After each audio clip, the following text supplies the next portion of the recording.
Kita semua pernah mendengar lagu Led Zeppelin Stairway to Heaven, sebuah judul yang menggambarkan gambaran sebuah tangga menuju tanah damai dan surga. Tapi kemana lagi tangga bisa mengarah? Ke loteng berdebu yang penuh dengan album foto lama, ke lantai atas mall di mana bioskop dan toko yogurt dingin berjajar dengan rapi. Mungkin mengarah ke rooftop dengan pemandangan yang indah, atau mungkin saja sebuah tangga bisa membawamu ke SCP-2427. SCP-2427 dengan tepat dijuluki benda penuh barang adalah area ekstra dimensi yang diisi dengan berbagai objek yang tidak biasa dan anomali. SCP-2427 dapat diakses melalui tangga batu yang terletak di pedesaan Ohio. Menurut legenda setempat, membawa setangkai hemlock menaiki tangga yang rusak akan memungkinkan seseorang untuk muncul di tempat terbuka rumput misterius yang tampaknya berada di hutan di suatu tempat di Amerika Serikat. Tidak peduli jam berapa seseorang menaiki tangga, waktu matahari di tempat terbuka itu akan selalu pukul 2 siang. Kamu tahu bagaimana orang mengatakan, ini jam 5 di suatu tempat? Ya, ini juga jam 2 di suatu tempat, dan di suatu tempat itu ada di sini. Dimensi Saku yaitu SCP-2427 dianggap sebagai tempat penyimpanan senjata, tahanan, dan artefak milik kultus kuno yang dikenal sebagai The Brazen Heart. Sedikit yang diketahui tentang kultus yang relatif tidak jelas ini, selain fakta bahwa mereka menyembah entitas iblis Moloch, penggila pengorbanan manusia yang kejam dan sebelumnya dianggap telah dimusnahkan selama Inkuisisi Spanyol. Keberadaan SCP-2427 menunjukkan bahwa mereka belum diperantas dan masih aktif. Mereka menyebut area penahanan ini sebagai loteng, dan meskipun tidak ada anggota Brazen Heart yang dikonfirmasi telah dihubungi, dianggap mungkin telah setidaknya ada beberapa loteng lain yang tersembunyi di seluruh dunia. Organisasi telah mengidentifikasi 7 objek anomali di dalam SCP-2427 sejauh ini, masing-masing aneh dengan caranya sendiri yang indah meskipun seringkali mengerikan, seperti kepingan salju jika itu mampu membunuh atau melukaimu. Objek pertama di SCP-2427 alias SCP-2427-1 adalah hidran kebakaran yang tampaknya normal. Namun kalau kamu berpikir ada sesuatu yang normal tentang barang-barang yang ditemukan di sini, maka kamu tidak memperhatikan. Hidran terbuat dari timah dan ketika dibuka mengeluarkan radiasi terionisasi tingkat tinggi. Belum ada pengukuran khusus dari radiasi yang dilakukan, tapi hal itu jelas berbahaya bagi kesehatan manusia. Salah satu anggota tingkat D yang malang telah membuktikan bahwa itu adalah tingkat yang cukup tinggi untuk melelehkan daging manusia. Maaf tentang wajah Bung Dave. Hidran saat ini ditahan dalam batas listrik dan tidak boleh dibuka dalam keadaan apapun untuk mencegah pelelehan daging lebih lanjut. Hal terakhir yang kita butuhkan adalah insiden Dave lainnya. Objek kedua yang ada di dalam SCP-2427 atau SCP-2427-2 sebenarnya bukanlah sebuah objek sama sekali, melainkan sebuah bangunan. Hanya di nomor 2 dan kami sudah melempar bola melengkung ke arahmu. Jangan percaya siapapun, kejutan mengintai di setiap sudut. Bangunan khusus ini menyerupai sanitarium besar bertingkat yang dibangun pada tahun 1860-an. Meskipun jelas dari luar bahwa bangunan itu memiliki atau seharusnya memiliki banyak lantai, bagian dalamnya adalah masalah yang berbeda. Melewati pintu depan gedung adalah ruang non-Egludian yang terdiri dari 1 lantai dan 3 kamar yang didekorasi dengan jarang, dengan 1 ruang masuk di tengah. Ruang pertama adalah tempat penahanan SCP-2427-3, ruang kedua berisi SCP-2427-4, dan ruang ketiga tidak berisi apapun kecuali dokumen keagamaan yang berserakan, air kemasan, dan beberapa makanan kaleng. Tidak ada staf yang tidak berwenang yang diizinkan untuk memasuki gedung, untuk meminimalkan komplikasi dan potensi korban karyawan.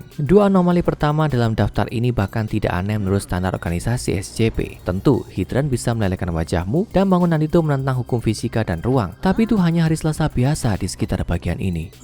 Sudah tahu, sudah lihat. Apalagi yang ada? Nah, SCP-2427-3 adalah tempat yang benar-benar aneh. Kalau kamu berkeliaran di dalam SCP-2427-2 dan kamu salah berbelok ke ruang pertama, kamu akan berhadapan dengan pemandangan yang mengejutkan. Entitas ini adalah kombinasi dari sirkuit elektronik, saluran pencernaan sapi, kepala manusia yang tidak berambut, rak topi, beberapa selang taman, dan struktur kristal tak dikenal. Makhluk ini luar biasa cepat dan kuat, menunjukkan kecenderungan karnivora dan sudut pandang yang sangat kuat tentang dunia di sekitarnya. Beruntung bagi kami, itu mampu berbicara dan mampu memberitahu kami apa yang dipikirkannya. Meskipun monster ini tidak memiliki banyak hak untuk menghakimi siapapun, tubuh usus sapi dan semuanya, itu telah mengungkapkan kebencian yang kejam terhadap semua kehidupan yang dianggapnya tidak murni. Siapapun yang bertemu dengan SCP-2427-3 mengalami keinginan yang luar biasa untuk menyerahkan diri mereka untuk dihakimi, memungkinkan makhluk itu untuk kemudian menentukan kemurnian mereka. Ada desas-desus bahwa jika seseorang dinilai murni, keinginannya akan dikabulkan. Namun, jika mereka dianggap tidak suci, mereka akan dimakan hidup-hidup. Kalau kamu tergoda untuk memperkenalkan diri pada makhluk itu, peluangmu tidak terlalu besar. Makhluk itu belum menemukan satupun makhluk murni. Untuk melindungi staf organisasi yang bekerja di sekitarnya, pintu masuk ke ruang SCP-2427-3 telah ditutup dengan pintu baja yang diperkuat dan jendelanya telah diaspal dengan beton. Penjaga bersenjata mengawasi pintu masuk setiap saat. Makhluk itu harus diberi makan seekor kambing hidup per hari agar nafsu makannya tetap terpuaskan. Anggaran Keadaan kambing organisasi sangat tinggi akhir-akhir ini, tapi sangat berharga untuk mempertahankannya. Lebih baik menghabiskan uang untuk kambing sekarang dan tidak menghabiskan uang untuk anggota terkanibalkan nanti.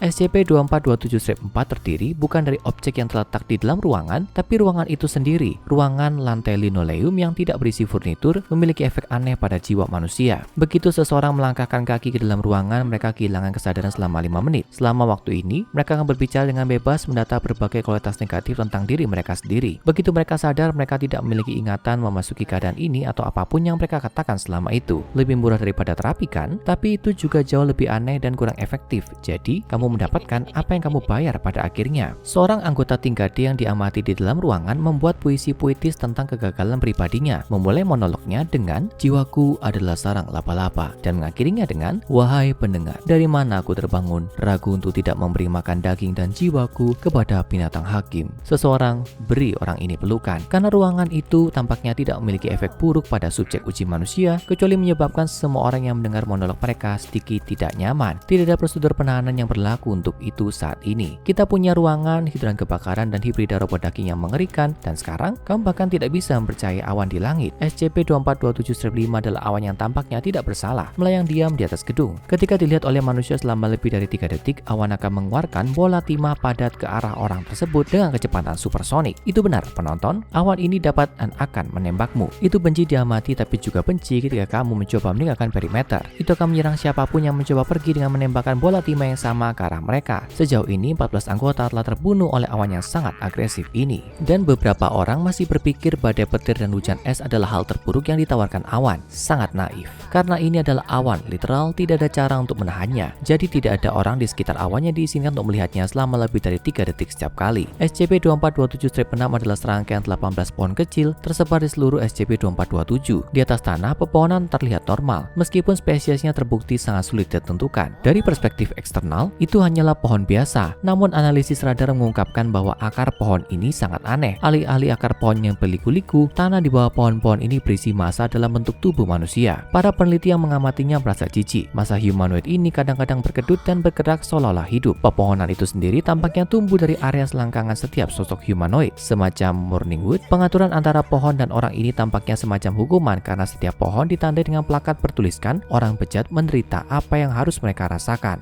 Dan itu indah. Sampai dapat dipastikan bahwa kondisi akar manusia ini tidak menular, pohon-pohon ini harus diperlakukan dengan potensi biohazard dan diisolasi dalam penahanan individu. Objek terakhir dalam SCP-2427 yang saat ini dikategorikan oleh organisasi adalah SCP-2427-7. SCP-2427-7 adalah tumpukan abu dan kayu yang terletak tepat di belakang papan tanda yang bertuliskan ayunan pembohong. Pengujian ekstensif telah menetapkan bahwa ayunan pembohong hampir pasti digunakan sebagai alat penyiksaan dalam interogasi yang dilakukan oleh The Brazen Heart. Seseorang yang berdiri di dalam batas ayunan yang diliputi lingkaran kayu dan abu yang disebutkan di atas tidak dapat berbohong tanpa menanggung akibatnya, yakni mereka akan dibakar. Sifat bagaimana tepatnya ayunan pembohong bekerja tidak pasti dan penelitian lebih lanjut perlu dilakukan untuk itu. Namun dari ini diketahui dengan pasti itu tidak memiliki kecerdasan, tidak menyadari apa yang dilakukannya, itu tidak membunuh korbannya, tapi membuat mereka tetap hidup secara ajaib karena membuat mereka terbakar, memperpanjang penderitaan mereka, dan membiarkan interrogator mereka mendapatkan kebenaran dari mereka. Serangkaian eksperimen mengungkapkan bahwa itu hanya membakar orang yang berbohong secara sadar.